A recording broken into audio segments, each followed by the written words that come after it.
Hello，大家好，我是议员。在前不久才刚举行了杜拜的线下见面会，那也知道官方他们是已经发布了一些图片，还有一些内容，但是也仅仅是图片而已，没有讲到比较详细的内容。那我看过杜拜线下见面会策划所讲的东西，所以今天跟大家解释一些比较详细的。首先之后的更新就会区分这个 KVK 的状况是属于什么等级的，比如说 S 加就是全部都是顶级先锋。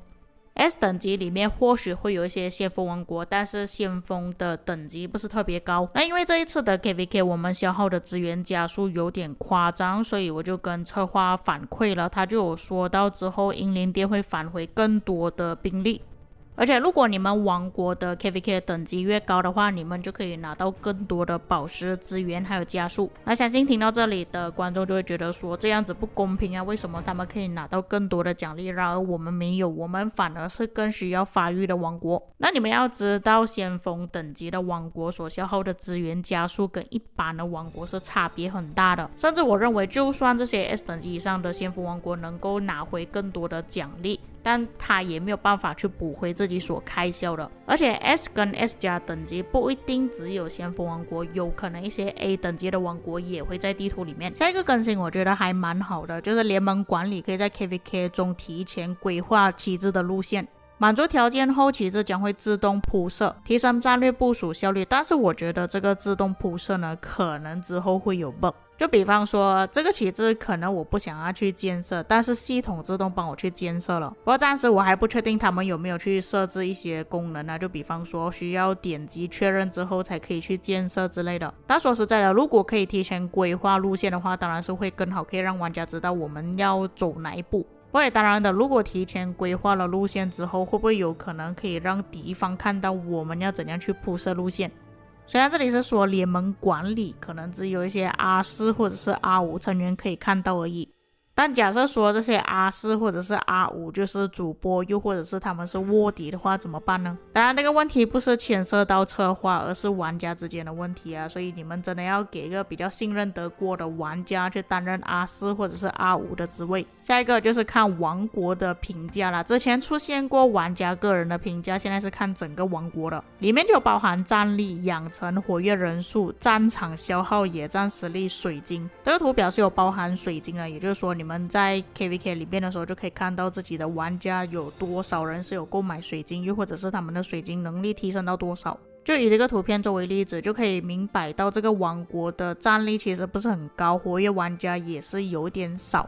但是玩家的质量还算是不错的。你们可以看到养成啊、野战实力还有水晶都是蛮高的。下一个是联盟活动，这个有点类似像远征进攻的玩法，但是这个是靠联盟的队友。就是当这个活动开启的时候，地图上就会出现这些城市，然后你们可以选择去进攻，当然有包括联盟的总击杀还有个人的总击杀有多少。那这个堡垒里面呢，也是会有分成不同的兵种，你们要以正确的兵种去进行攻击。当你们完成任务之后，就会获得奖励，还有包括体力药水。那我觉得策划他是想要通过这个方式给我们体力药水，就是不想要玩家免费获得体力药水，但是又不想要给到太高难度，所以他们用了这个方法。但我也不知道这个活动好不好玩，难度高不高。毕竟你们可以想一下，假设说这个活动是需要你们造成的总击杀越多才可以拿到越多的奖励，那对于一般不太活跃的王国来说，可能就拿不到这么多的奖励，甚至都有可能没有办法去完成这些活动。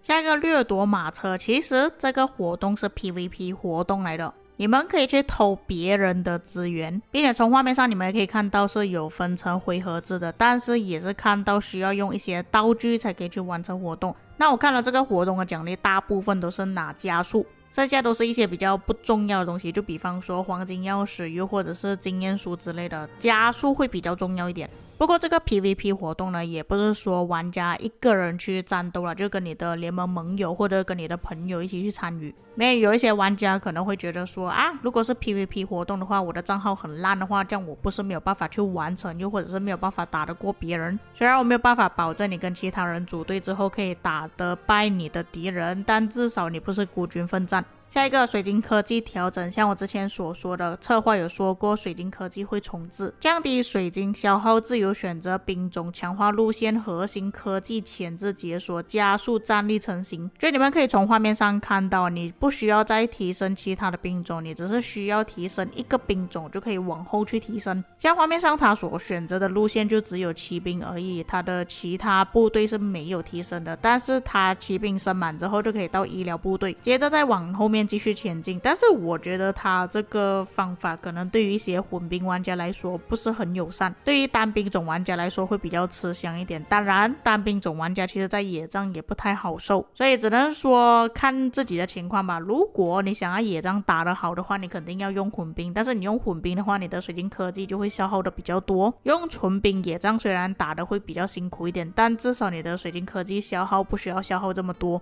那这个东西在配合上之前策划有说过考拉克会调整时间，不过水晶量可能会有变动。那如果调整了这个水晶科技之后可以省更多的水晶的话，那我觉得调整考拉克它获取的水晶数量减少，我觉得是可以接受啦。但是对于多数玩家来说，能不能接受是一回事。同时他们也是增加了一些技能，你们可以看画面上的右手边这个技能，那其实这个技能呢，就是你点击了之后可以在地图上放置符文，然后让你的盟友去采集符文。当然还有一些比较详细的水晶科技还是需要等他们实际推出了之后才可以知道。最后就是新的 KVK 巅峰战场，可以跨服组队，自定义技能，支援大额返还。这个如果我没有记错的话，在之前策划面对面的时候有说过，而且当时候我去线下开会的时候，策划也是有跟我说过，但其实有一些东西我是已经有反驳他了，但是他好像没有听取我的想法。这个地图最大的重点就是没有其他的区域区分，只有出生地还有皇庭。这个地图只是需要战斗8个小时，然后就没有然后了。其实我去线下开会的时候，策划就有跟我讲过这个东西，我就有跟他说过，其实8个小时对于先锋王国来说是不足够的。而且如果在这个地图上有某几个王国去霸凌其中一个王国的话，那个王国就肯定死掉了。而且在这种地图上，王国人数越多就越有优势。虽然说8个小时对于一般比较弱的王国来说是还蛮不错的，但是对于先锋王国来说是肯定不够。我是跟策划说，你至少要给3天时间吧，但他还是设置成8个小时，是完全不够的。而且这个 KVK 有一点像奥尔良之威，你们可以各自选择3个技能。我个人是比较好奇啊，假设只有8个小时的话，那需不需要去拉野呢？需不需要去买水晶科技呢？那假设这些都不需要的话，对于那些统帅比较多的玩家来说会比较有利。那最后 KVK 结束之后，这边返还的资源加速还有兵力全部都是50%，当然这个是官方所演示的画面啊，那实际上返还多少我就不确定。阵营数量方面，你们从画面上也可以看到它是有8个阵营的。那这边比较大的问题就是因为这个地图没有区分其他的区域，就是说每个王国都可以进入这一片区域。那因为这个 KVK 只有8天的时间，所以我觉得外交方面应该不会太顺利，又或者是没有外交，就是直接打起来也有可能。那也有可能外交了之后发生内战。所以以精彩程度来说的话，那确实看这个地图会比较精彩，而且战斗的时间也比较短。但是究竟好不好玩呢，也要等到这个地图推出之后我们才可以知道。以上就是官方那边所爆出来的一些更新，自己各位在看了之后有什么想法，可以在评论区给我知道。我们下个影片再见。